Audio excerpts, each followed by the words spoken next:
shapes of everybody's And then breasts. she came in, put a banana down on the bar, and the whole bar just fell apart laughing. It was funny. It's really funny. Oh, I miss those old black and whites by Carmine Infantino. I really do. Speaking of bananas. Speaking of bananas. Here we are. Come on, everybody. I'm going to take this one to the wall. Right there. Yeah. I think there's a Star-Lord out there, if I remember right, that Marvel won't reprint, at least not unedited. Really? Where the girl's topless through the majority of it. An old black and white Star-Lord. Yeah, by Infantino. And they're bananas. They're not melons. They're bananas. But anyway. Bananas. Mm-hmm. You think I will find that book and show it to you off camera. You will know. Okay. You will say, those look exactly like bananas. Well, that's the end of the show. The show for today, folks. We're going to look at this book. Star-Lord by Carmine Infantino, folks. Look it up. Yeah, there may be bananas. There anyway. There are bananas. There are bananas. You as a kid, you buy those great old black and white books in order to be entertained, and there's bananas. Come on in, folks. We see you out there. It's time for Comics by Night. We got a great book. No bananas, I don't think, are in this book. Maybe. No citrus at all. We'll see. Great book today. Glad you're here. Let me run the opening and we'll get this show on the road as soon as I hit the right thing here. There we are. And here we go. Oh, really? There's a little bit of snow on the ground over here. It's kind of cold this morning. Had to brush the car off for the wife before she went into work.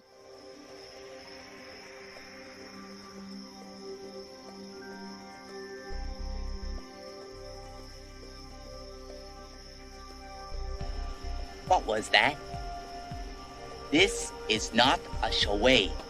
We need total concentration. Now, once again, this time with theory.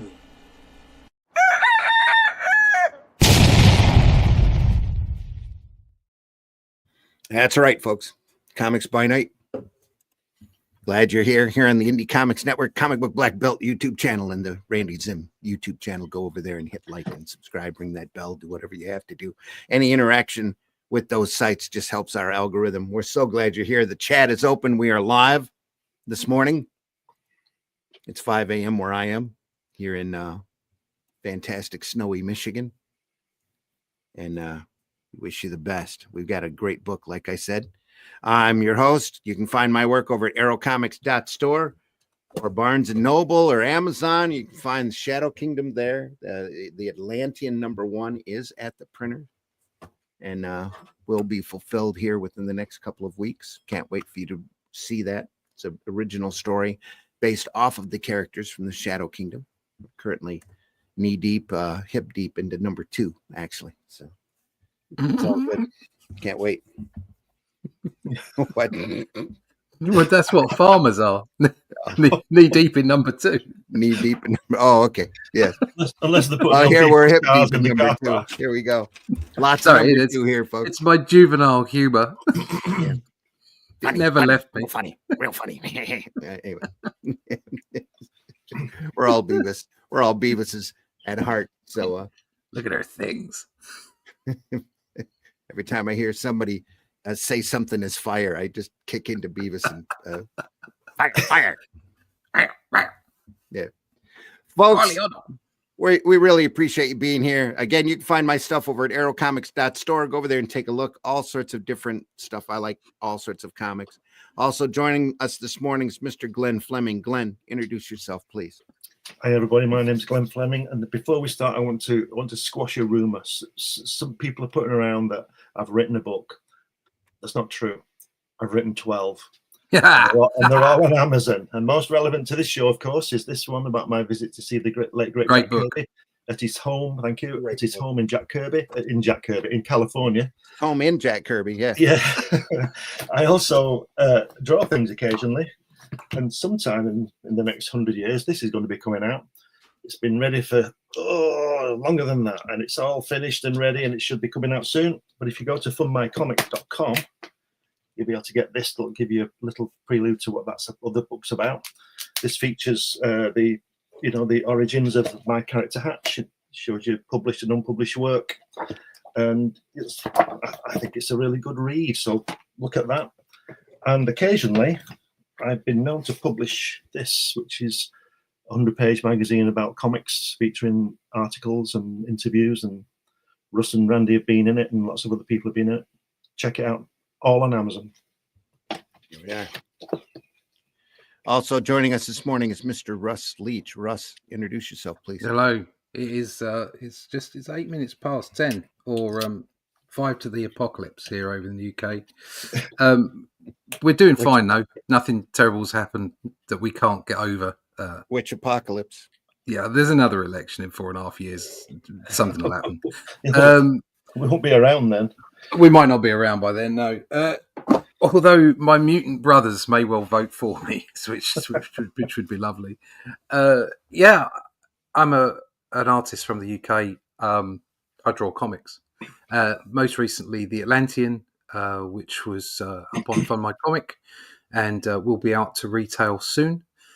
And also, obviously, The Shadow Kingdom, which you could still pick up one of the original versions over at arrowcomics.store. But if you want a retail version, there's loads of them. Go over to Critical Blast. You can find it on Amazon. You can find it on Barnes & Noble. Most importantly, if you want to find out more about what we're doing, when the next issue's out, how that's going to be put together, because we'll be letting out little bits and pieces of art from the book as we go along. That's going to be hitting crowdfunding Fund My Comic on 1st of March next year, and currently in production. If you want to find out about all of those things, go to my website russleach.com and sign up for the email list, and we'll keep you up to date with all of that stuff. russleach.com. Cool. All right, folks. Blueberry 2.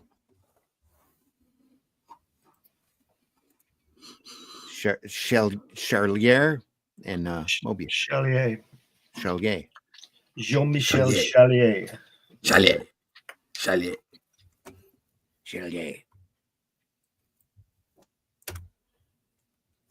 All right. Oh, this gets sharper. That's good. Oh, I thought I had wiped out my name here, and apparently I didn't. Mama. Yep, added a comma. Zimama. Zimama.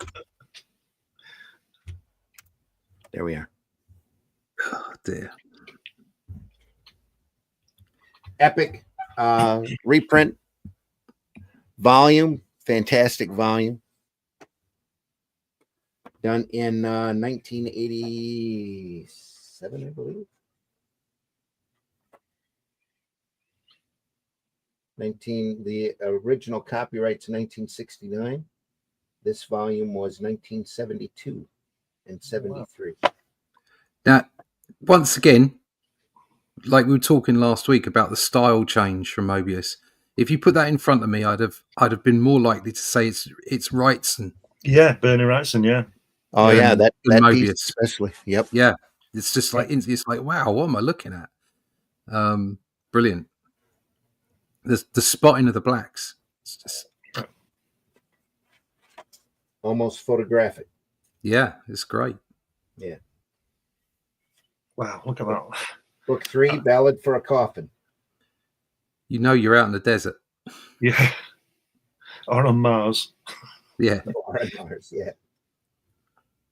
Look at that. So the storytelling here is a lot tighter than Moebius's fantasy work. Wow, a bit wordy, isn't it? Quick synopsis of the previous 2 chapters.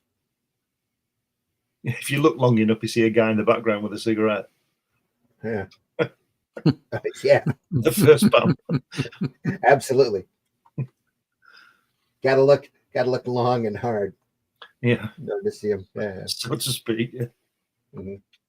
This profile over here really looks like Hugo Pratt. Looks like Courtney almost. Yes. The same kind of technique. You see, that bottom panel where they're in the cave, that'd have been a great double page spread, wasn't it? Yeah. Yeah. It's like a throwaway, you know. But again, look at the, Well, there's so many the of these shading stuff like in that. there. Yeah. Yeah. Love the Isn't it? shading. Light It, source. it way reminds outside me. the It reminds me of the time tunnel. Going into the time tunnel. Yeah. You know that Yeah. It does.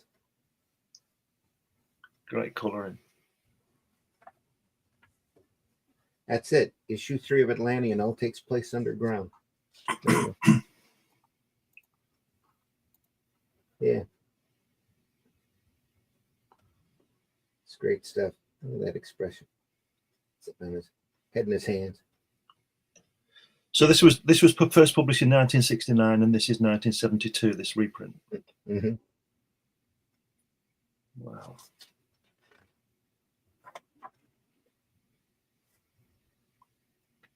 Lots of panels, lots of work. Yeah.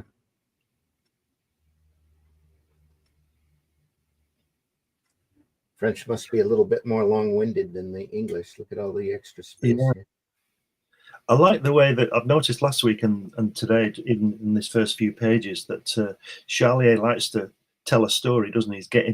He gets into. There's a lot going on. It's Yeah. not just suddenly fighting and stuff. There's a lot of downtime. Mm-hmm.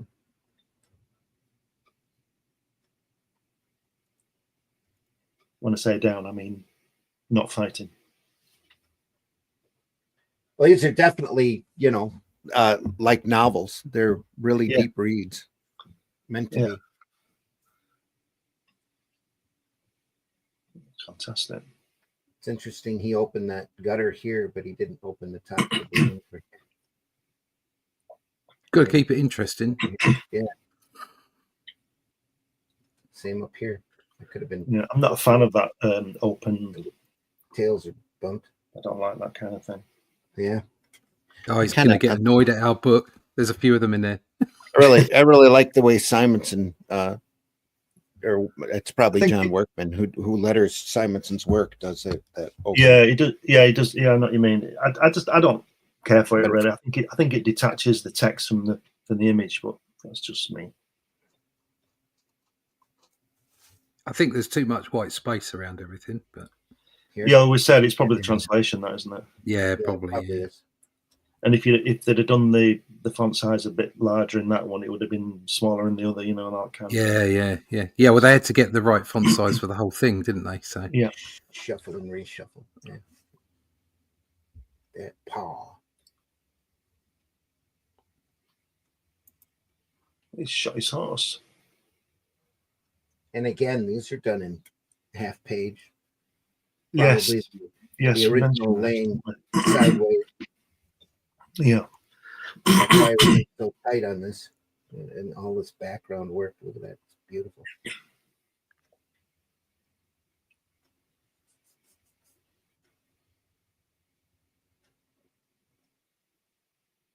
It's lovely. Look at that guy lying down there in the sand on the right hand side when he's running past him with his hat next to him. There, your thumb. Yeah. It's just a fantastic composition, isn't it? Look at the vegetation and stuff, and he's just keeping low, going past him. It's just great. Yeah. It's just brilliant. Excellent.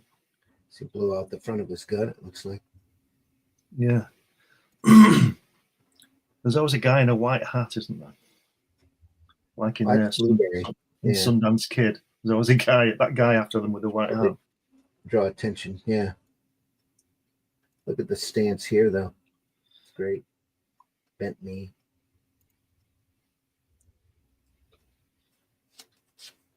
The best thing that Moebius ever did was go and live with his mum for 8 years or whatever it was in Mexico, wasn't it? Oh, yeah. With his colouring style there, because he really shows the light, doesn't he? Mm-hmm.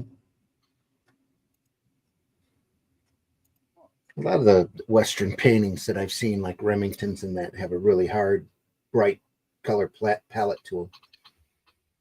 Lots of solids, lots of primary shades, just fantastic stuff. Really bright like this.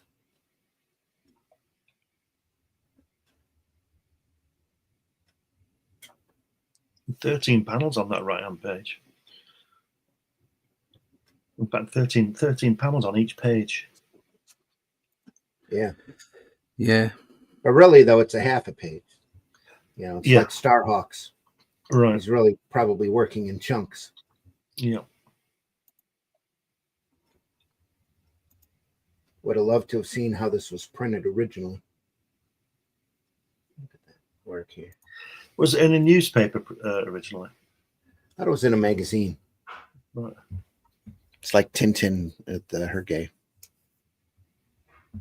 Was it in? It was in Pilote, wasn't it? I think so. Yeah, it was in Pilote because I remember reading. Charlier was working there and then wanted to do a western, I think, and then Moebius was doing some Renegade Navajo or something it was called.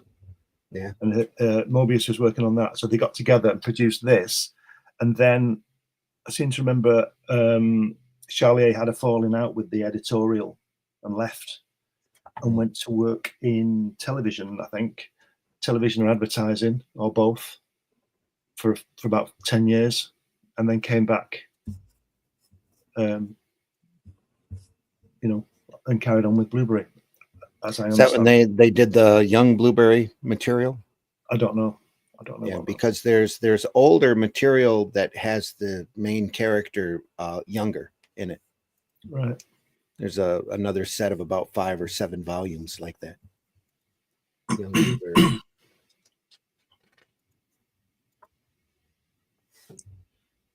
So the point I was making, or part of the point I was making, was the fact that Moebius had already been working on westerns anyway, and Charlier was writing westerns before they got together to produce this masterpiece.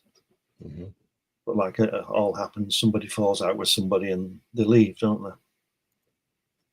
Yeah.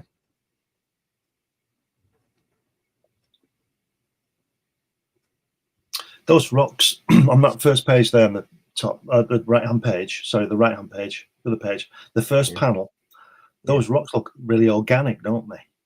Mm-hmm. They look like they're going to move and grab them. Yeah, too. Yeah. Beautifully done. I'd love to see the original artwork on this. Yeah. I can imagine. You just wonder where it all is, don't you? Because I can't believe it's all been thrown away. I think somebody's got it in the garage. I got hold of that one last week, the first page. Mm-hmm. But it's not everywhere. Where was it? Where did you find it? Was it on eBay or something? I think it was either eBay or some kind of auction site. Right. Yeah. Heritage or something like that. Yeah. What was it going for? I can't remember. It was a week ago, mate. I've slept since then. About 20 quid. Yeah, about 20 quid. Which is a bit expensive, let's face it. 20 quid in Henry VIII quid.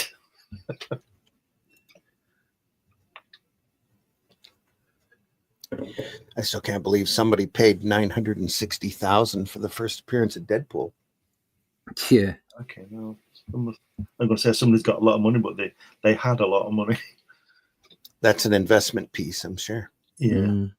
Sit on that for 2 more movies and move it for 1.5. You'd hope so, wouldn't you? But I'm sure that's what they're thinking. You just don't know, do you? You don't know where the world's going to go. Nope. And if I had, how much did you say it went for? $960,000. I'd be more impressed if he bought 960,000 quid's worth of gold. That's an investment. Just saying. $960,000 of your artwork. Oh yeah, that would be nice. Yeah, that's definitely an investment. Come and buy it. Yeah. In fact, I won't even charge you that much money. I'll sit and draw the rest of my life if you give me that money. Yeah. There you are. Hey, speaking of money, Russ, somebody over in the UK won that 177 million on the lottery. 177 million. It's like I don't. I'm not interested in huge sums of money. You just want enough, don't you? What is that, about 50 million after your taxes? No, you don't pay tax. You don't pay tax on Oh, you don't pay prizes. tax on that? Holy No. crap. Somebody You don't Good pay idea. tax. So that person has got a check this week for £177 million. Oh. I know there's plenty of things that I'd do with it. I can tell you that.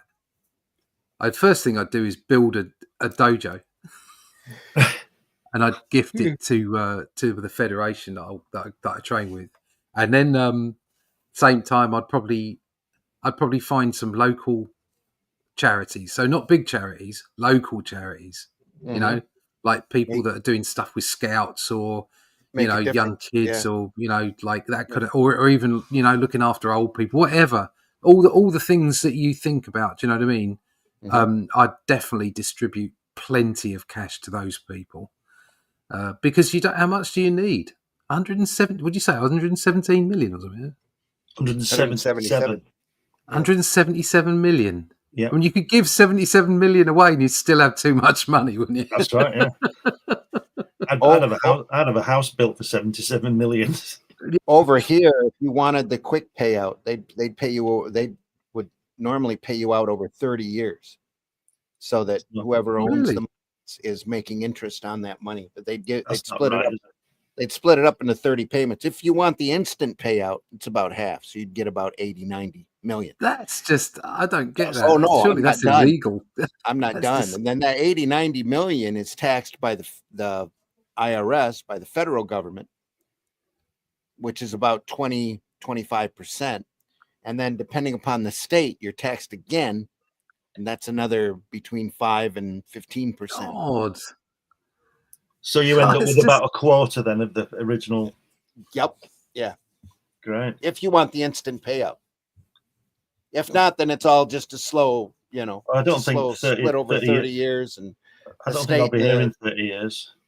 The feds are still going to, it goes into your state. You start a trust. I'm aiming for 30 years, mate. Well, if I'm here for 30 years, I'll be 100. Yeah, well, I hope you are, mate. And I can abuse you. Amen. So do I. I can call you an old git. I'm living to be 110. Yeah, do it. Oh, that's ugly. Did you just stab him with the end of his, or did you just hit him with it? Oh, he's just hit him with it. Right. Yeah. I like the way they here he shot him. Is that? And then he shot him. Bang. So he stabbed him with it and got bang. Sabam.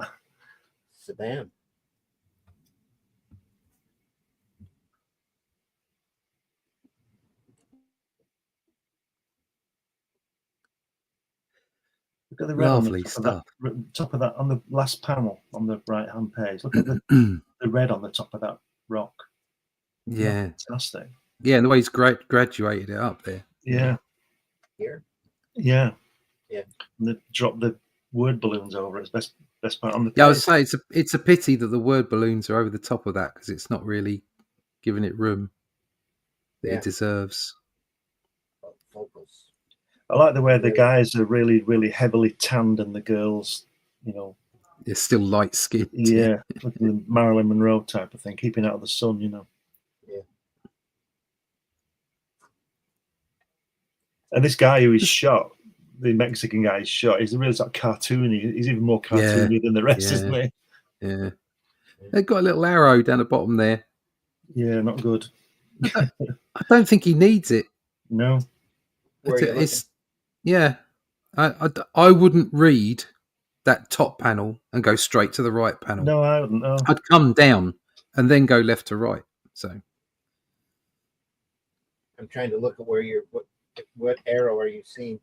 Bottom right page, last page. Oh, right here. Yeah. Yeah. Yeah, I would read that. At that little while ago, they had that video of some crappy channel that was telling you how to. It might even have been a Marvel channel. I don't know. Telling you how to read comics. Oh, that's got to be Marvel channel. It's like, oh God, the bloody lunatics are running. You need to find that, and we need to screen snipe it on one of the programs. Yeah, we need to go through and critique it. God, because a lot of that stuff is so misleading. And sit there and even these guys who do the history stuff sit there and want to scream at him sometimes. There's Yeah. one guy out there in particular that never seems to get his facts right. He's as good as that Kevin Smith History of Comics documentary as far as accuracy goes. Just way off on a lot of this stuff. Did an entire video praising Vince Coletta, and I'm like, are you kidding? Oh God, really? Okay. It's stunning the amount of it's one thing if you get something wrong. It's when you effectively give an air of being, if not an expert in something, at least very well, versed. Yeah. And then you're getting things completely arse upwards. Yep. Yeah. And I think there's a lot of that on the internet, unfortunately. There's a lot of people thinking they know a lot. Yeah. But don't. I do concern myself with the general IQ of the general public sometimes when you see videos coming on YouTube explaining a film, explaining the end of a movie, and you think, really?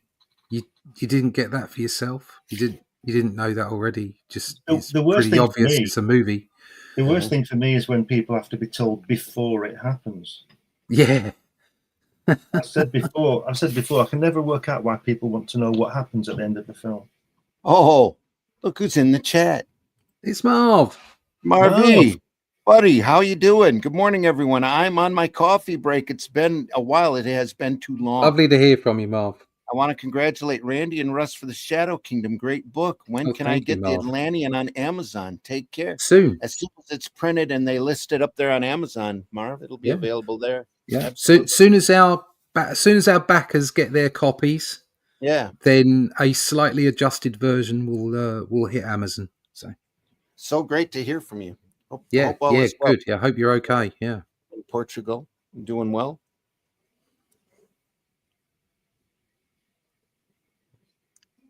Glad you entered the chat this morning. Look at the starkness of the coloring here. It's outside, just super bright. A lot of yellow. Whack. That's almost a dark, a dingy yellow more than a green here. Yeah. Like a dirty yellow, almost.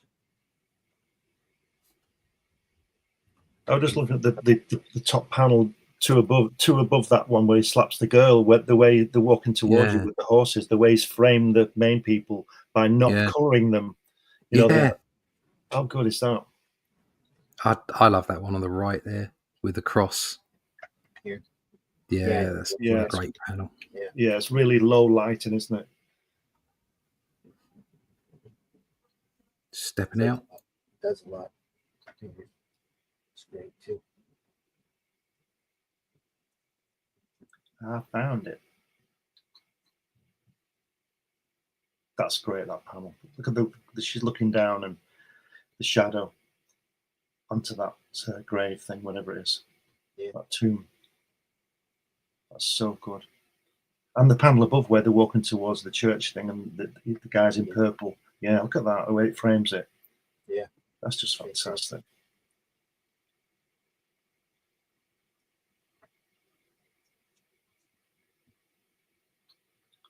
And again, the choice of blue here. It's great. Yeah. Like that.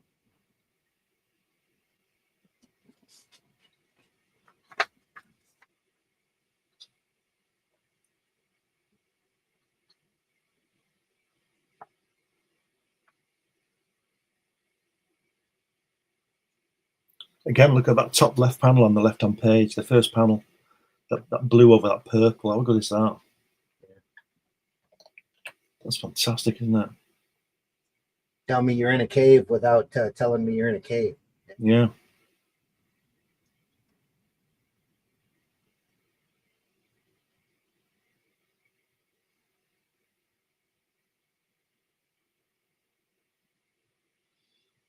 Wow. If you look at the panel there with the horses running towards you, they're almost transparent, aren't they? Yeah, it's very cinematic. Kind of an action pose. The camera is dropped, But you can sort of see through them. It's like they're all the same, like the ghosts type of thing. It's all you can.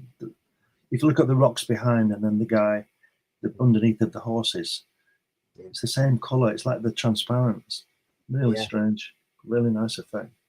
Oh, look at that bottom panel there in the middle, where in the dark, with the silhouettes. Look at that.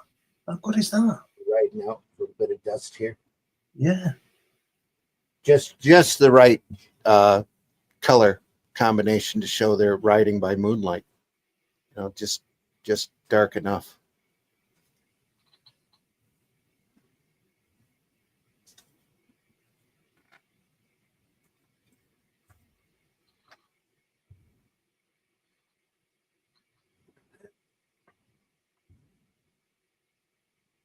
Yeah. Wow.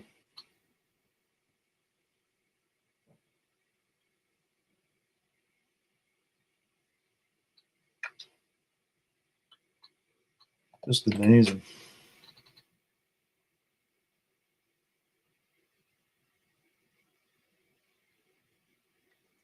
There's no coloring on this too.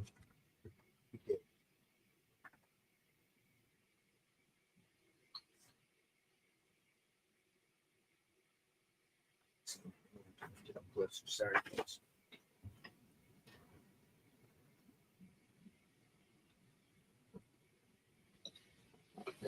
I'm not finding it.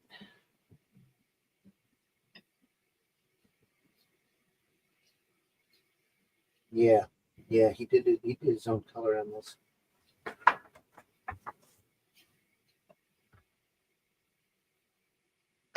love that pen. Got a graphic novel. I think Kamiko actually printed it of Western that Doug Wilby did, and that's a lot of that. It looks a lot like that in style and look.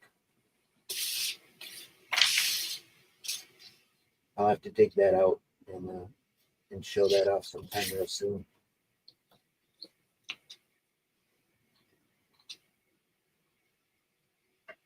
What a nice shot. Yeah, it's just outstanding, isn't it? Yeah. With the shadow under the sombrero. Mm-hmm.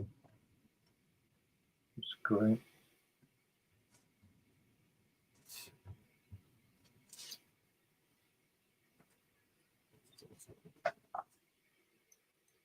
Somebody's hanging high. Shot the boat. And you'd think they couldn't get much sort of darker skin, those guys, and then they're under the bush, and the skin looks darker in the shadow. Yeah. It's a great pen. This should be Charles Bronson, shouldn't it? Yeah. Mm-hmm. At the time, I think that's pretty close to what he looked like, too. Yeah. They describe it as ruggedly handsome, don't they? Yeah. Marvies says, thank you. I've been watching the show. Have a great weekend. Got to go back. See you, Marv. Take care, man. Good to hear See you, Marv. Really good to hear from you.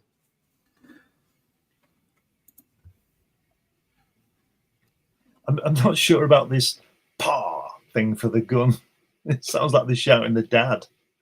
Pa, Hey, Paul. Pa. Yeah. Oh. I guess it's go, better Pa. than pew. Yeah. Better than pew pew. Pew pew. Sounds too much like Pepe Le Pew. Hey, Paul. It just reminds me of Cletus, the slack-jawed yokel from The Simpsons. Okay. Not up on my Simpson lore, but you guys sound like an interesting character. Cletus, the slack-jawed yokel, because they'd always sort of show this family, and it'd be like, "Have you got dinner? Yeah, I got it from the road."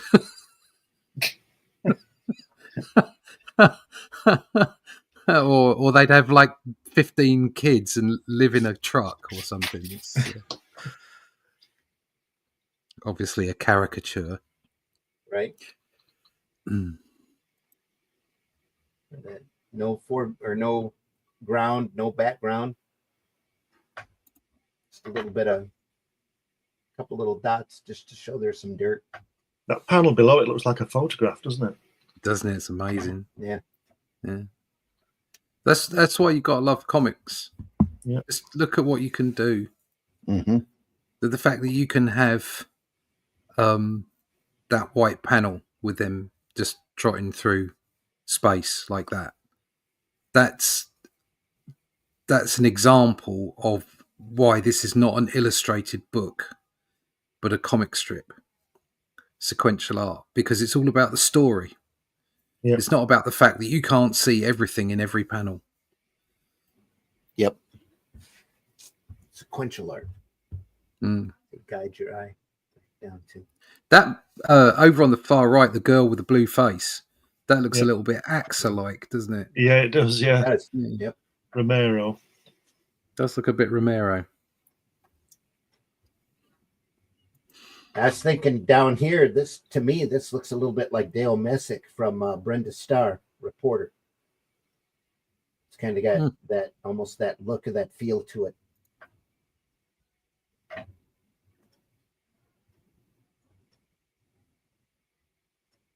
Sorry, obscure reference.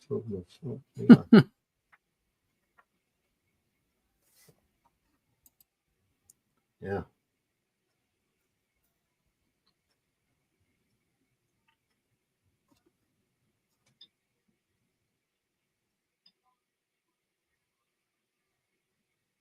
I wonder if he was looking at a lot of her work. That looks like almost Frank Thornish in a way. A little bit of Brenda Starr there. Great face. I tell you what, in some places, some of the ways that he uses the brush and the lines, it's almost like John Romita Jr. Yeah. I bearing in mind the time and when John Romita Jr. was growing up, with his father being in the job, not so much in this spread here, you can't see it at all. But there are spreads where there are pages where it's very open, and you've got to think, there's a lot of similarities there. I personally, I'm going to get my ass kicked here, I suppose. I don't like John Romita Jr.'s style. No, I don't. I don't like it at all. I think sometimes you look at it and think, are you trying really so hard to be so different to your father? Yeah. that you've gone too far. Do you know what I mean? I love John Romita's work, and Junior's work just doesn't do it for me. On his best day, sometimes it's good. I mean, I've got a book which was Wolverine, Ghost Rider, and The Punisher. Okay. Back in the 90s. And also he did some work on Daredevil as well, didn't he? And I kind of did a lot of work on Daredevil with I liked that brother, stuff. I thought it was okay, but it's almost like the more recent stuff I've not been impressed with personally. I just don't think it looks great. It doesn't entice me in. But there you go. But I do see similarities with some of the, not as like I say, not with this spread, with some of the more open stuff that he's done.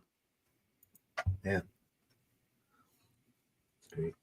That guy at the top right, it's almost Carlos Esquerra, isn't it? The flatness. Yeah, it is. Of the face. Yeah. Yep, very much so.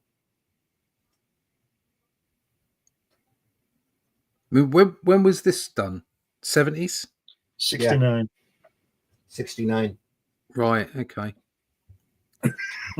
Yeah, so effectively people like Carlos Esquerra and even Romero to a degree were kind of vibing off this.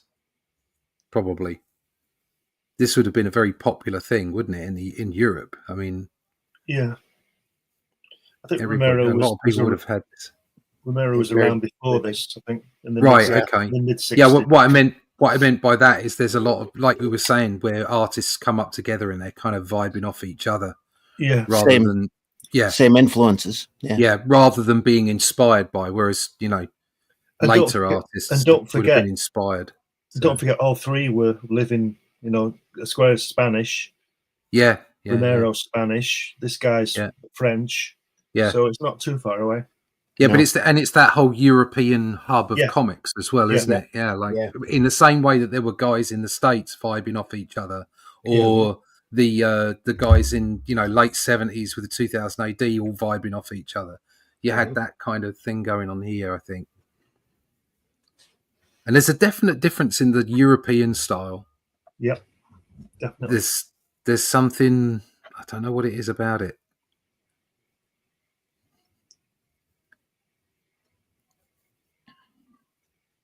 Get your I gun. think that's why I love 2000 AD so much, is because it took from both schools. It was a real mishmash of European and American influences, Mhm. and came out as something completely unique.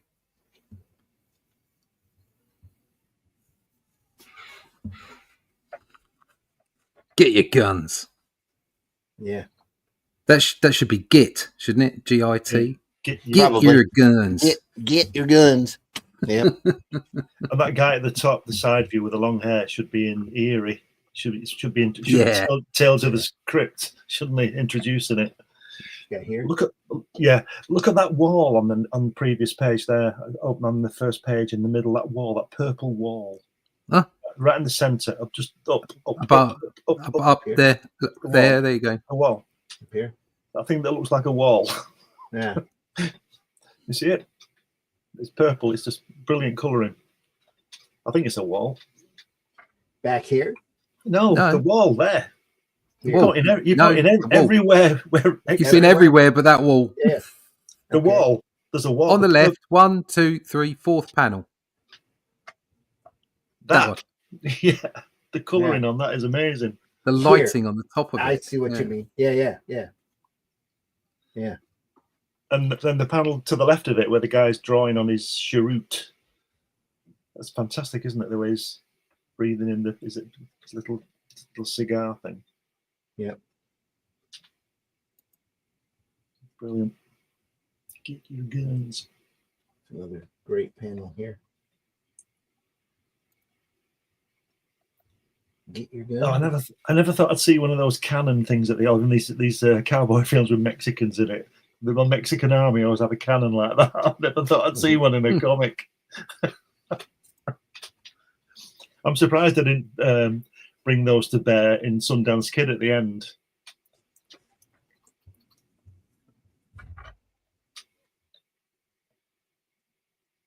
There's a 2-page spread for you right there. Yeah. One panel. There's a platoon or a boom. That's a boom. It's like he's only got 3 bottles of ink. He does one set in blue, then he finds his red ink, and then he finds his yellow ink. Shit. Boom.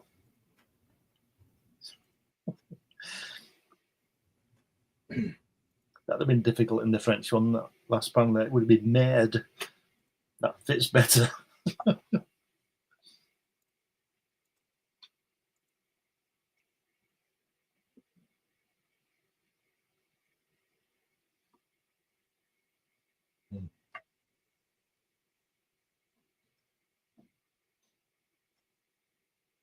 Another great shot. Look at that. Worm's eye view up the tower.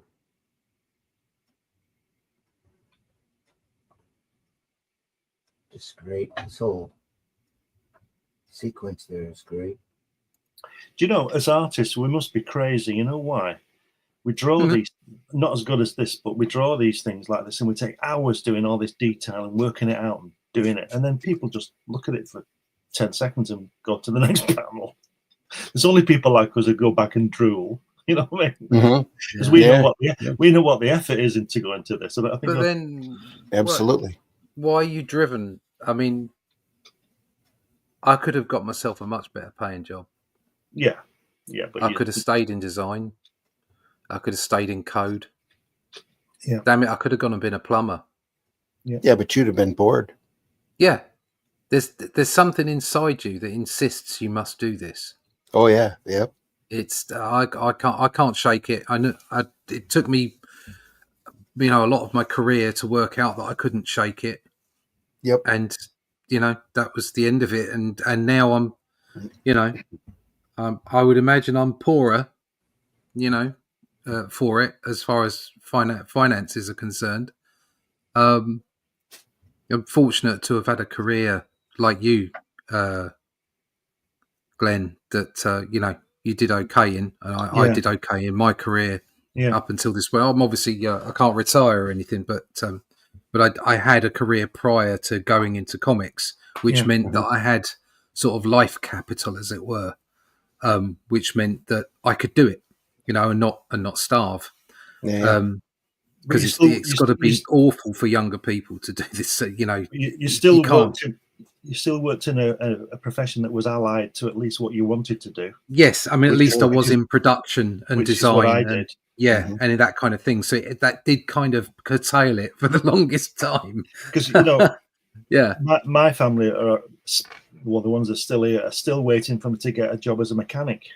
Yes. Why don't you be a mechanic? Because why can't you get a man's job? And I always say to people, I don't know anything about cars other than they cost a lot of money and they guzzle petrol. That's all I know. Yeah. But I could draw you one. I'll draw you a car. Yeah. And they say, can't you change spark plugs? And I say no, but I could draw them for you. But that's the other thing. It's important to communicate. It's important to have storytellers. Mm-hmm. It is part of the human condition. Definitely. And it shouldn't be put down. Unfortunately, obviously we're driven by money because we all have to live. Yeah. And we all want to have a nice life as well. It's not like we just want to survive. Of course, we want to have a reasonably comfortable existence. So you have to make those compromises. And it doesn't, in some cases, it doesn't matter how good you are at what you do either. Sometimes there's a little bit of good fortune that gets you into the right places. Yeah. We all know that. We're fully aware, be honest about it. There are artists like this who deserve everything they got. And then there are other creators in the environment, in the industry that you think, how did they get there? They're failing upwards, or that's right. what makes them so special. And sometimes you can be a journeyman or journeywoman. God, you can be that person that goes through and is just sort of averagely good and professional and gets things done on time. And because you've met the right people, you get effectively a sort of a semi-stellar career. And I don't think there's anything wrong in that either. But there are people that you look at and you think, how the hell did that get printed? How the hell did that get used? What's going on? And it's just one of those things. And unfortunately, there's plenty of people that will never see that kind of career who still are still intensely feel they need to tell a story. They need to produce art, whatever. It depends also what you want to do, because I remember reading about Pavarotti. Now I'm not a Pavarotti fan or opera fan, but I would argue that he's probably got the greatest voice that ever was. And I read an interview with him years ago, and it said, "You think I can sing? You should hear me, Dad."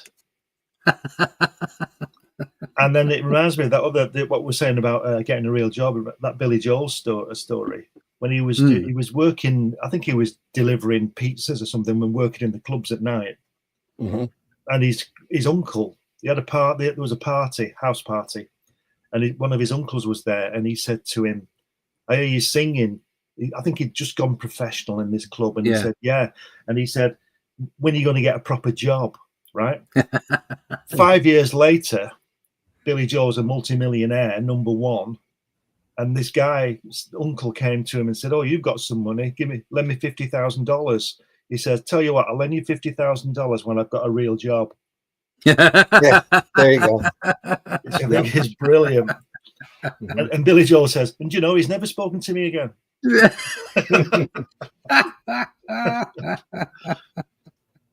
No, it's It's important to be creative. It is an important aspect. The trouble is that, you know, we're all sort of the whole population. It's encouraged that we're dumbed down.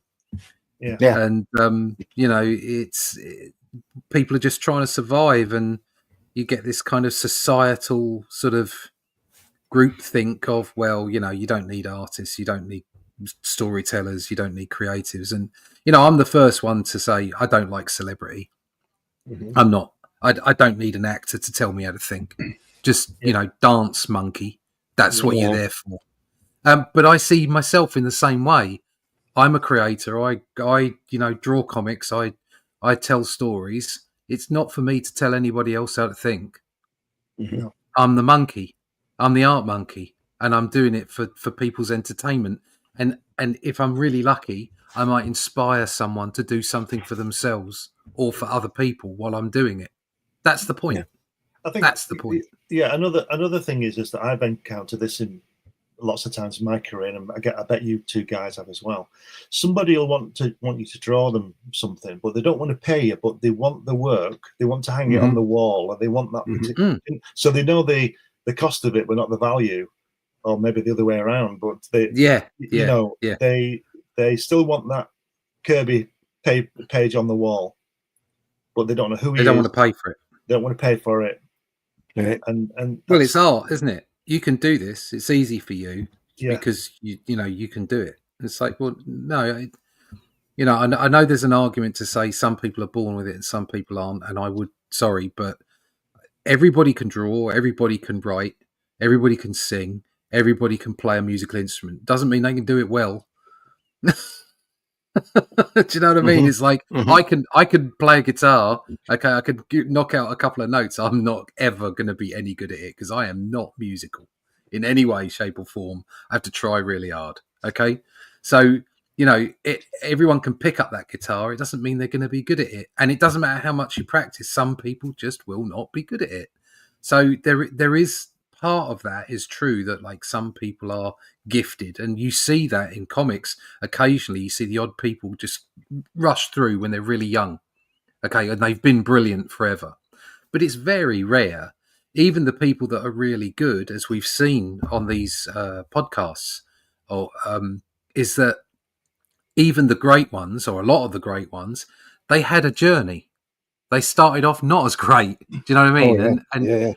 But you can see from the word go, you know, that they were good, that they had something about them, that they had an insight, that they had an inner vision of what they could do and how they could be. And it's after that, it's developing skill sets and observation and practice. But you know, it doesn't just turn up automatically. Somebody says to you, "Oh, can you draw me something?" "Oh, you're really good at it, but, you know, so it shouldn't cost much." It's like, no, you're not just paying for the 5 minutes it or the 10 minutes it took me to do that sketch.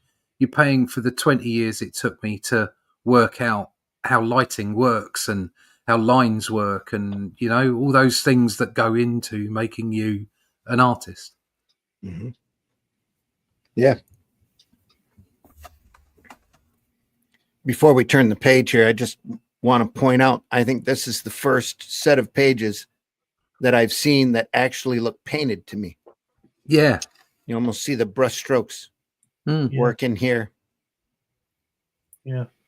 You can tell he's using probably Dr. Martin dyes or some sort of strong watercolor, but you can see the fact that it's painted as opposed to the solidness that the previous pages have had. I don't know if it's just the way they were photographed or if they were running off of copies or what, but it does. Now we're back to a more solid looking palette. There's just still little brush strokes here you can still see. He may have, those previous 2 pages, he may have tried it a different way, then didn't like it. Maybe. Went back to the original way. Yeah. Or they were just photographed funny. Yeah. They might have been missing the stats on those pages and had to go back to the originals or something, and they had faded over time. I don't know. Look at that, though. Shading. Yeah, it's lovely, isn't it? Yeah. Just fantastic stuff here too. More great stuff here. And he's walking downhill. Look at how he's moved the weight of the body on that. Just great. Natural.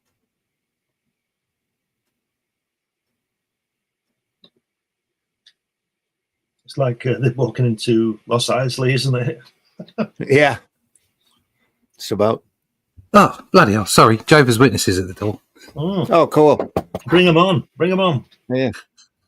Just bring them in, put them on the podcast. Let's talk about the. Oh, dear. Talk about the truth. Yeah. Oh, just, no. I don't want to be spoken to about that. Go away. Yeah.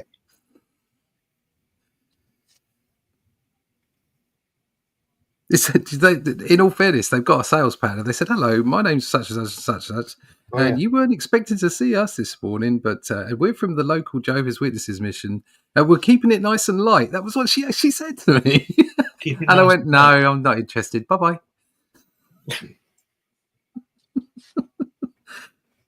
Got the sales pattern down. It is a routine. Look at that shot. Oh, look at that image. Stands out.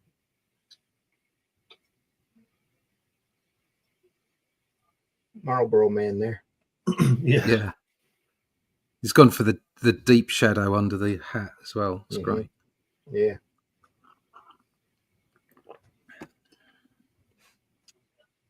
Get a bit of graduated tone there. A little bit of painted work. It is a little strange though, isn't it? Like the French making a cowboy book. Yeah. If you think about it.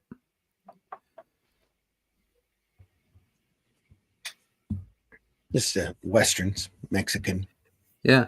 Western but it seems here, to be it's very sort of what's the word? It's got a real feel to it. Do you know what I mean? It doesn't feel like somebody who's writing it who hasn't got a clue. Do you know? Right. Absolutely. There's a sort of natural progression of migration on this strip because Charlie is Belgian. Right. Moebius is French. Yeah. The Mexicans came a lot from the Spaniards. I suppose. Yeah. And they're all 5,000 miles west over the ocean. Yeah. Yeah. It's great detail here. Yeah, it's fantastic, isn't it? Yeah, it's lovely nice stuff. around. Well,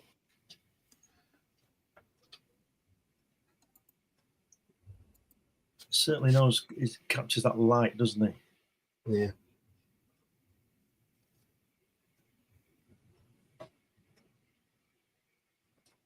See, that might have been a tighter shot. He could have gone tighter on his camera there, but you would have missed the depth of the open space here. Yeah. So much. You could tell they're riding through like nothing, like hard desert. It's great. Wow, look at that. That's just amazing.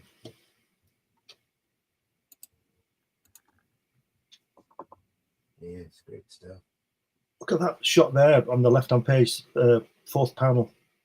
Adios amigos. Look at that. Look at that colouring on those horses and that wagon. Look at that. Stark. It's a little bit of his fantasy work shading coming through here. It's fantastic.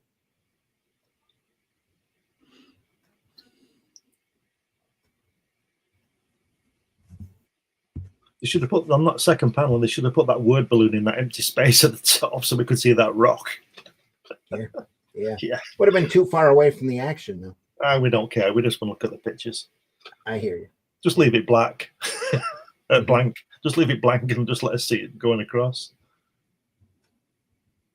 It's fantastic.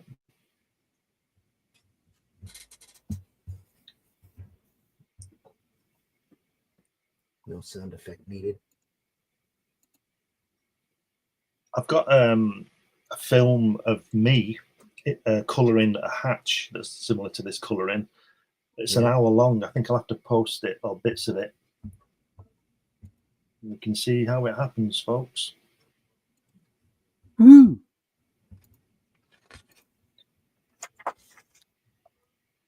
We're at the top of the hour. Just want to thank everybody for stopping by, and glad you're here. We are looking at Blueberry 2 Mm, by Gerard and Moebius. I was thinking of pie.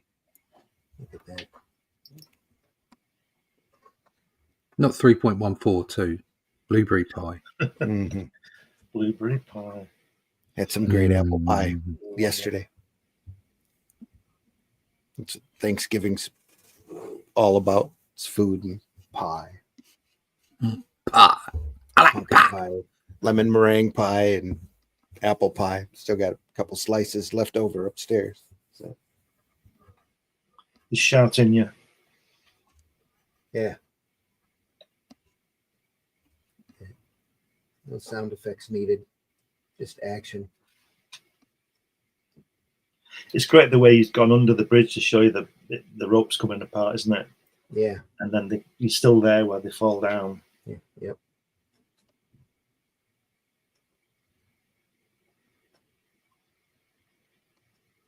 Ooh.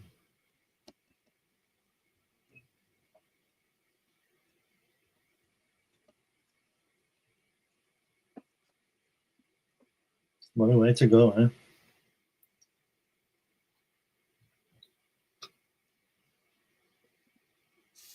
They all got across the bridge, and what'd they do? Cut the ropes?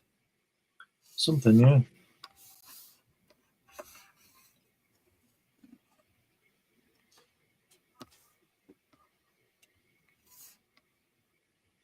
Blueberry had planned. He sabotaged. The sabotaged ropes gave way.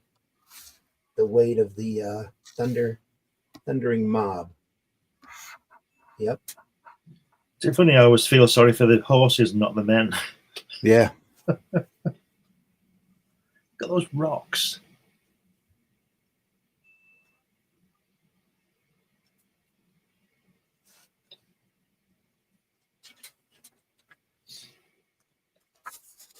Oof. There we go. Detail in every panel.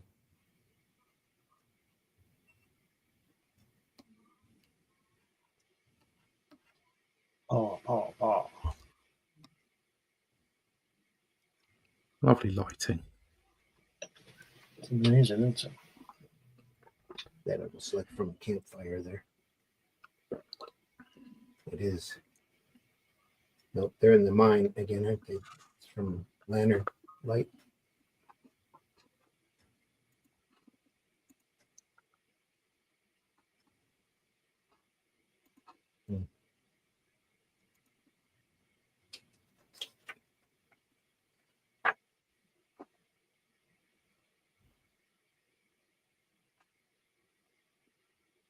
And again, detail in every panel. Yeah. Even the slight ones. Yeah. Fantastic, isn't it? Look at that boat there, the side view of that boat, or whatever it is. Yeah. A raft or something. It's just the It's sky. like it's like a barge. It's got Yeah. a rope running across the lake there. Yeah. Is that? Oh, right. So it's a ferry. A ferry, yeah, that's the one. It's a ferry, literally crossing that bit of the river. I mean, that one panel. Look at the sky and the water. God. Yeah.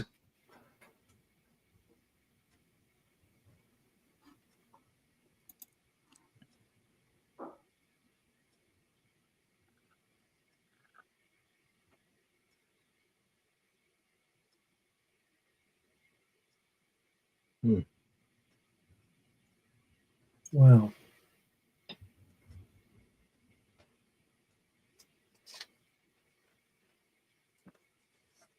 And there we go. Cut loose.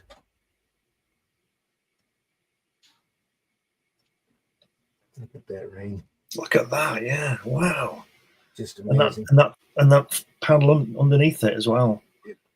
Right here. Yeah. This whole Fantastic. isn't it? section here, greatly done. Just beautiful work. Here too, look at the rainwater running Yeah. down.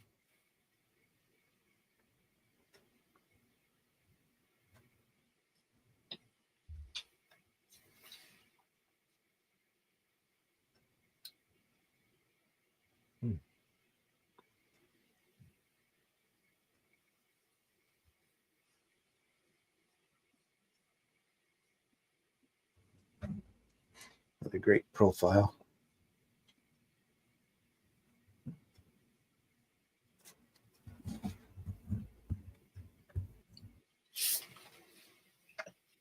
Wow.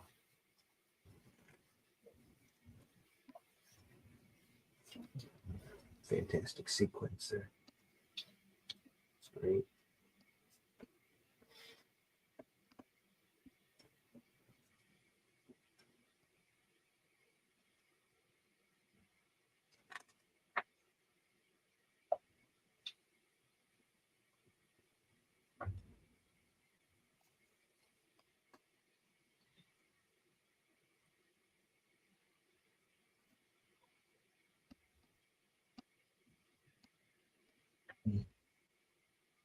It's just so well drawn, isn't it?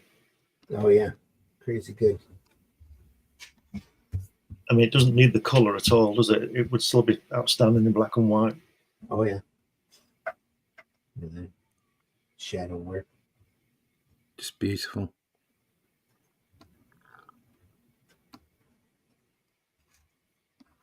Running through the tall weeds, tall reeds.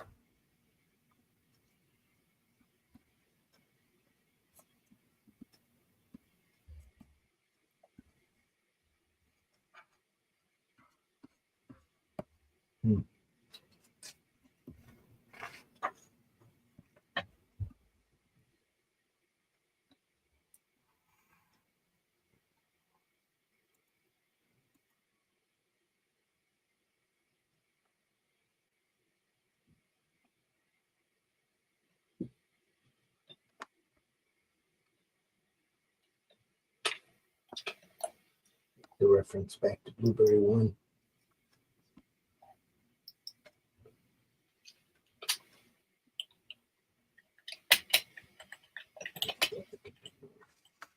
So happy to see your ugly face.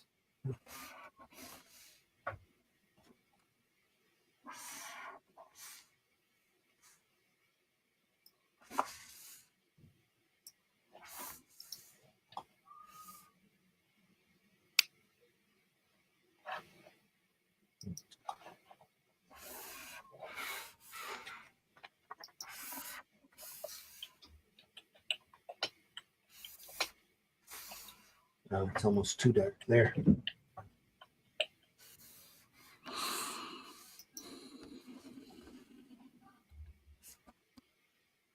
at that boot to the face. Almost moccasin to the face. Yeah. No real heel there. Yeah. Look at that blue on that nighttime panel where he's pulling the horse. Yeah. Yeah. Look at that. That's just amazing. It's a dark, deep purple. Yeah. Yeah. And then you get the open panel on the next page, or two open panels. Yeah. It's barely a separation there. Gutter.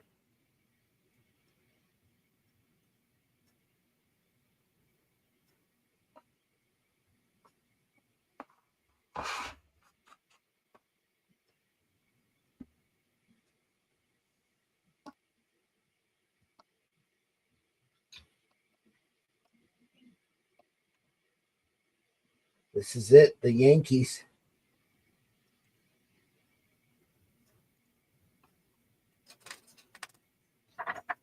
A little looser here. Yeah. Still great. I'm just looking at that. It's not quite inked as tight. Look at the creases at the bottom of his shirt. There, bottom panel. Yeah. No, left panel. He's got his back to us. Oh, here. Yeah. Yeah.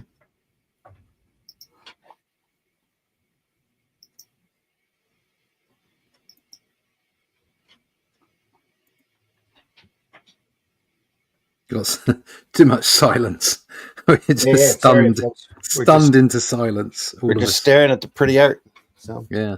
chat's open though, folks. If you're here, make sure you hit that like button, the love button. Make sure you chime in and give us your opinion. We're just looking at this great stuff.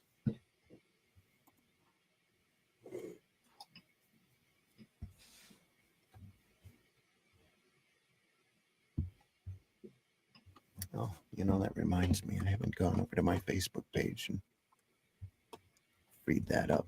That might be why the chat's a little quiet this morning. I always forget to do that. That guy there, Russ, looks a bit like Jason Wingard, doesn't he? Remember him in Jason Wingard. Department S, and then he was Jason. Right, I was trying to remember that guy's name. Jason Wingard. Is Wingard the character's name? No, that's his name, Jason That's Wingard. his name, right? It was Jason something else, wasn't it? It was like I'll have a look. I can't remember the last name. It was some ridiculous name. Sure, it was. But Department S, yeah, Yeah, like, and he had all the gear on, didn't he? Had like the massive collars, yeah, the big flares, frilly shirts and all that. yeah, frilly shirts, yeah. He was total ladies' man, although in reality he was gay, I think. So it's not Jason Wingard; it's Peter Wingard. Peter Wingard, and it was Jason King. Jason King. That's it. Jason King, ladies' man and spy from Department S. That was a little bit before my time, but I do remember lots of people talking about it. Yeah. So especially on the TV. I suppose by the time I was aware of the TV, it was probably being ridiculed for what it was. Peter Wingard died on my birthday in 2018. He was 90. Really? 90. God, 90. Yeah. He certainly 90. filled the screen. He was a character. He was. I described him as a dandy. Dandy, yeah, that would be, yeah. That's a very old-fashioned, but very good description.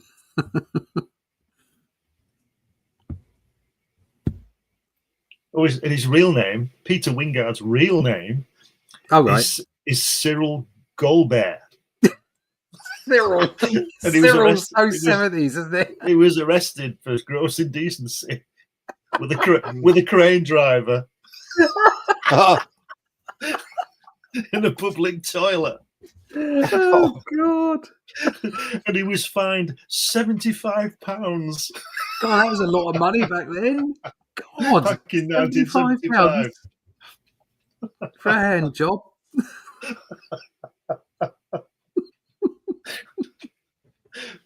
God, what a world! What a world!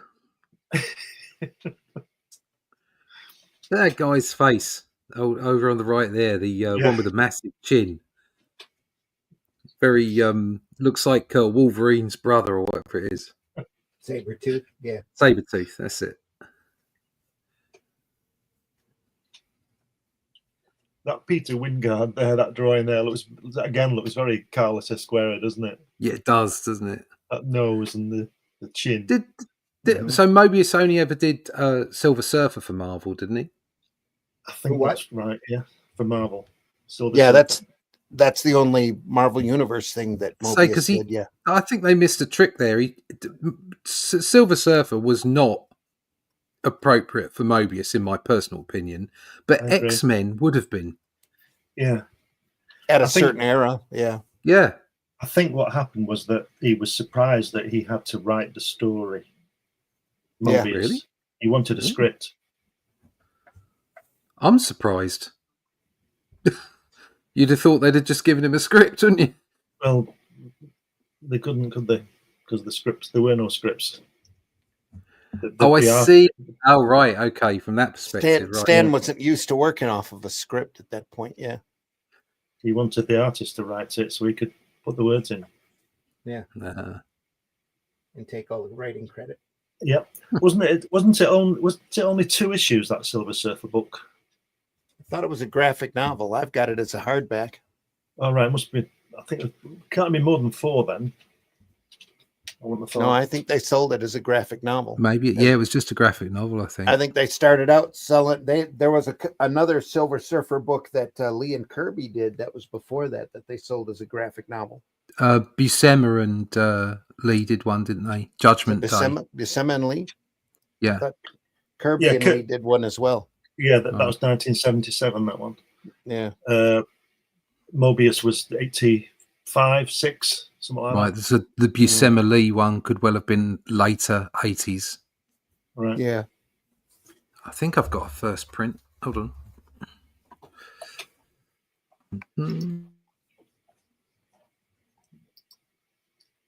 Yeah, I'd show the Moebius Silver Surfer book, but my copy is, I ended up getting it secondhand, and it had gone through a fire.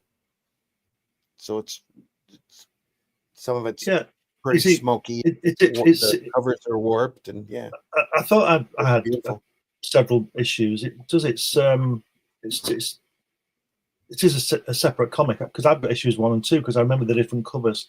I'm just looking at it now. So they must have collected it into a graphic novel. Yeah, they had it out, and it was hardback. Yeah, Parable, wasn't it? yeah, something like that. 1988. Yeah. Okay. The Buscema Lee one was 1988. Okay. I've got the first printing of this. Excellent. Wow. First printing, 1988. There you go. Lovely book. It was all just 1 panel per page, apart from 1 page where he had 3 panels. So I think he just decided to cheat. Mm-hmm. He probably was fed up of writing the story. Yeah. Well, it was that, like I say, everything's on 1 panel per page, apart from the double page spread in the middle, and then there's this 1 page of Galactus sort of sinking into a molten planet to finally consume it, and he did that in 3 panels to show him sinking in. But other than that, everything's single panels. Absolutely gorgeous book. And at a similar time, I think it might have been a bit later, not sure. Yeah, 1991, first printing of this as well. Nice. I didn't realise that. Wolverine, Bloody Choices with Tom DeFalco and John Buscema. Again, in the same format. That sort of squarish format. Same format as this, funnily enough. Even though this is made up of two halves per page. So it was that series of graphic novels. Also the one with the Thing and Hulk in. I can't remember what it was called. By Wrightson. Yeah, by right. Oh, what a great book! Yeah. I've got the first printing of that as well. Absolutely love that book. It's just so back good. when they did a whole line of graphic novels that were just phenomenal. Yeah, and that's, even and I didn't. Super Boxers has its charm, you know. Yeah, and I didn't realise that last Conan book by Buscema, the Conan the Rogue. Yeah, that's all part of it, and I managed to get that as well. So, dead chuffed. That's a set. I like that. I've got one of them. It's like medieval fantasy. The Raven Banner. I think Rick Veitch, I think, did the artwork on that. We'll be taking a look at here in a few months. Ooh. It's just really pretty stuff. It's all done about the same time all of this stuff was printed. It's the same basic format, only thinner. Same paper stock, same card stock cover. There was a period there they were doing some really, really beautiful books. Oh yeah, this from what I can, the way I see it, this is the pinnacle. This is the best they were.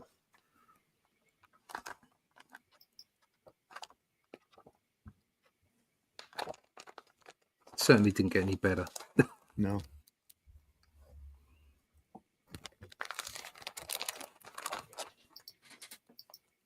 I've got my eye on a I've got my eye on an auction next week, and they've got a whole bunch of Marvel and DC 80s comics, boxes of them. But one box they did have was issue 1 of Captain Britain with the mask in excellent condition. Yeah. And there's they've got 5 other issues with it as well. Not that I need them because I've got a whole bunch of them for reading. Is that Larry Lieber? I think Did he draw that, or did he just draw the covers? Isn't that Claremont and Tuska? Herb Trimp? Oh, Herb Trimp. Yeah. Trimp or Tuska. I get them mixed up. It's probably Trimp. Herb Trimp and Fred Keeder. Right. So, yeah, Herb Trimp was a penciler and Keeder was the inker. Yeah. Larry Lieber was the editor. Right. Marie Severin was the colorist. There you go. Well, that's a surprise. There you go. So, yeah. And some wonderful Buscema Sinnott Fantastic Four in the middle in black and white. Oh. Anyway, yeah, so that's, and I looked up online and they're going for like 450 quid. Bloody hell. And the batch is going for somewhere between 100 and 150. So I'll have a... Probably not a good thing that you're broadcasting that. Well, that somebody's got to have 150 quid to go buy it, haven't they? And they don't know where the auction is. Yeah, that's true. I feel relatively safe. If somebody wants to spend 250 quid on it, they're welcome. Not that is my final and strictly final offer, but you know what I mean. Yeah. Look at the textures on that guy's fur coat. On his fur? Oh, yeah, it's lovely. Look at that. It looks like underneath the arches, doesn't it? Flanagan and Allen. Yeah. That's it. Turn over. Brilliant.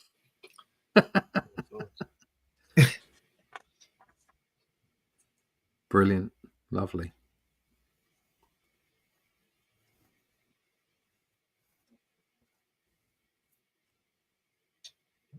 End of book 3. Finn. I love that.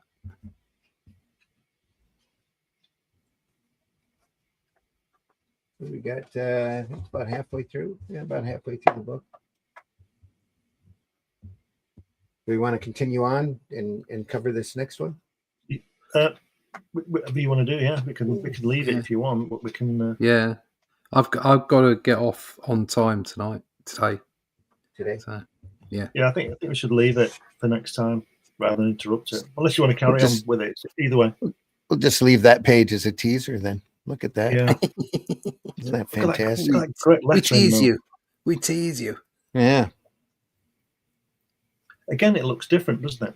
Yeah, again, I wouldn't. If you'd shown me this without me knowing it was Moebius, I wouldn't necessarily have gone straight for Moebius. Yeah. Do you know what I think it is? is? I think European feel to it. I think it's the colouring. The colouring isn't as bright. Yeah, you say about European. I actually think if you look at that eye, the bottom left hand part of the page, and the head above it, that's got like American vibes to it. Yeah, it does. Yeah. Great hair. Yeah, yeah, wonderful. Yeah, brilliant stuff. Brilliant. Yeah, well, it's almost 30. No, we're 123. Yeah, we're an hour and a half. Can, so yeah. We can finish it off here and pick it up next week. Keep the audience wanting more. Yeah, we'll do that. Putting the mark in on this, and we'll come back to it next week, folks. We've been looking at Blueberry 2. We'll finish that off and probably kick into Blueberry 3 next week. Let's see if I can reach it. Excuse my reach. Oh wow! Wow. It's like you said, it's got that Koto Maltese vibe, hasn't it? Yeah, it does. Yep, really does. European. Yep. That whole body though, there, the movement, the hands being larger, then slightly over exaggerated to force them out to the front. Just really amazing stuff. That's Moebius. So just Jack fantastic. Davies could have drawn that, couldn't he? Yeah. Carlos Esquera could have drawn that. Yeah. Very easy. We'll have to look at some strontium dogs here real soon. What a great title, Ballad for a Coffin. Yeah. And this one is Angel Face. The second story in this book is The Outlaw, I believe. Yeah, or The Outlaw. What a great scene setter that first panel is. Yeah. It's fantastic. More Blueberry next week, folks. Great, great, great stuff. Great stuff. Now, we deeply appreciate you stopping by today. We're sorry we're a little shorter than usual. We hope you don't mind. We'll give that back volume a little more attention instead of forcing our way through it in a half an hour. So, a lot more Blueberry where this came from, folks. This stuff is, there's an omnibus out, I think, by IDW. But other than that, you might find this available on eBay. I don't think it's been reprinted here within the last 10, 15 years at least. But if you get a chance to find a copy, can't recommend it to you highly enough.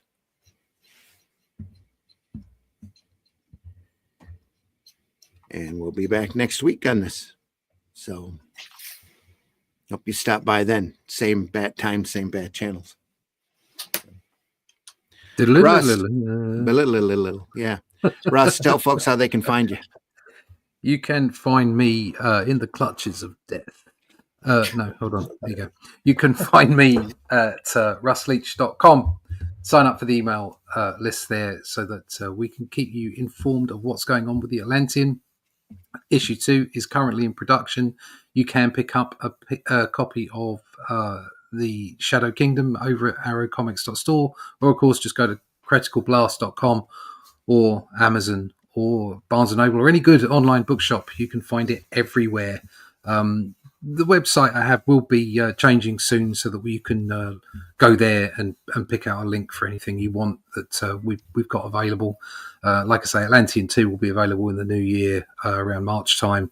So we're building a library of Cull-related material, and we hope you're already enjoying what we've done. I can't wait to see what people are saying about issue 1. It's going to be going out in the post next week, the week after, so you'll definitely be getting it before Christmas. A little bit later than I wanted it to be, but bits and pieces have happened. You know what it's like. But the great thing is you don't have to wait around long. Again, issue 2 will be done before we go to a crowdfunder next year. So everything will be ready to go to print, and you'll get the book in sort of March, April. So by which time we'll already be starting on issue 3. So if you want to keep track of everything that's going on, go to russleach.com and sign up for that email list. Okay. There we are. Glenn, tell folks how they can find you. You can find me here on the show with Randy and Russ on Fridays and Sundays. You can find me all over the net on Facebook and Instagram and whatever. But mainly go to Amazon, pick up my books and magazines on there. Or if you just Google my name, I'm sure something will come up, give you some direction. Just go to Amazon. All my 12 books are on there, and magazines and various things. Just put my name in. All right. And folks, I've been your host, Randy Zimmerman. We said before, Shadow Kingdom over arrowcomics.store. You can find that over there. You can also find books like Hero Bot Zero, which is a great little book that I've done about a little robot who defends a city from large menaces, as long as he can do it on the clock. It's kind of like a giant robot fight book. It's a lot of fun. There are 2 issues of that available over there. There's also books like The Fool, which is a urban vigilante who fights crime with practical joke tools. And we call him the rodeo clown of justice. And Paragon, which is a superhero title that I'm especially proud of. It's got a great twist ending that hopefully will surprise you and entertain you. And we're really glad again that you stopped by. We look at this stuff because we love it. We're inspired by it. The great sequential art by the great people that we admire and are inspired by. And we don't get paid for this. We're not monetized. Indie Comics Network isn't monetized, and none of our channels are monetized, but we do it because we love talking about it. We love showing it off. We hope you enjoy it as well. If you've enjoyed this show, make sure you tell your friends. Make sure you hit that like button as well. Any type of interaction, leave a comment. If there's anything that you want to see us cover and go over that we haven't already, make sure you let us know. We'd be more than happy to take it under consideration. So I can't promise we can do all of your requests, but we'll definitely take it under consideration. I think that's it. Go visit your local retailer. Go visit fundmycomic.com. All sorts of great comic campaigns available over there. Hatch Annotated is available over there still. And all sorts of other great products as well. So if the current state of comics has got you down, especially them crazy corporate comics, go into the independent market. Look at those crowdfunding campaigns. Heavy Metal's coming back. Metal Hurlant's coming back. There's all sorts. We're seeing a great renaissance of independent and alternative sequential art. And we hope that you go out there and enjoy those. Look at what Ghost Machine is doing. Some really interesting stuff. Read the Titan Conans. Though some of that's a little shaky lately, but that's our opinion. But anyway, let us know. Leave a comment. Leave a like. Tell your friends. We'll see you soon. We'll be back Sunday morning. Sunday Funnies at 9 a.m. Eastern Time. Sunday Funnies. We'll be looking at this fantastic book, Comics, The History of Comic Books in America by Les Daniels. And you say, oh, what do you want to look at a history book for? Well, it's got all sorts of comics inside from all of the different eras. All sorts of greatness in black and white for us to take a look at. Wow, look at that. It's some fantastic stuff. And that's just the page I opened it up to. They've got a great color section in here as well. That's got a Bill Everett Submariner story, as well as a Steranko Graham Ingalls EC book. There's a Steranko story in here. There's all sorts of greatness, and some underground stuff. We're going to have to be careful on what we show. But that's Comics, The History of Comic Books in America on Sunday Funnies this Sunday, 9 a.m. So stop back for that. We are on the Indie Comics Network YouTube channel, the Comic Book Black Belt YouTube channel, the Randy Zim YouTube channel. Go over there and like and subscribe, please. All right. I think that's it. We'll see you on Sunday. Yep. See you on Sunday. We'll see you back here again on Friday for more Comics by Night. Zed in the house. Hey, Zed. Thanks for stopping by. We must be going. So, wow. Catch us on the reruns. Catch us on those reruns. Catch those archives. We know the majority of our audience watches because who in the over on this side of the world wants to get up at 5 a.m. We deeply, deeply appreciate you watching us after the fact as well. And make sure you still hit that like button. Still leave us a comment. We'll see it. So we love you all. See you on the next one. Take care, everybody. Das Vidania. See ya. If you look at something and there's nothing there, what's the difference of figuring out what it was in the first place? And it was this desire to lead in gumball innovation that would change everything forever. What we were trying to do was make the gumballs more orange, but what we did instead was open a rift in the space-time continuum, unleashing a godlike entity. You know, it happened. Holy shit. That is the craziest thing I have ever seen. And I'm Dennis Quaid, and Dennis Quaid has seen some shit.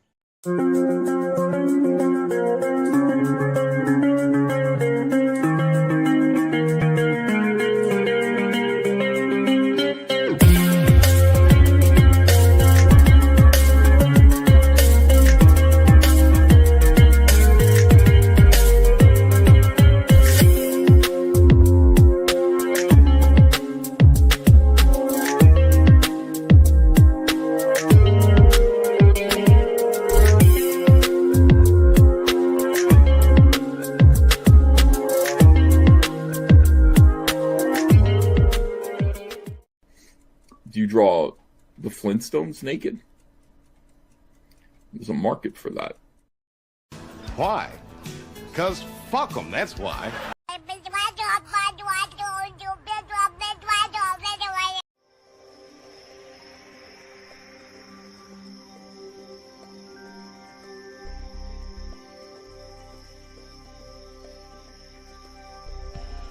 What was that?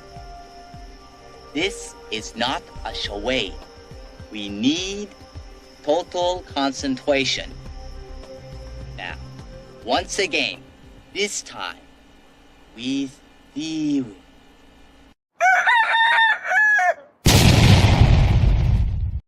Smell this shoe. Excuse me? a la demanda y a la demanda. 그 모습을 나타내면서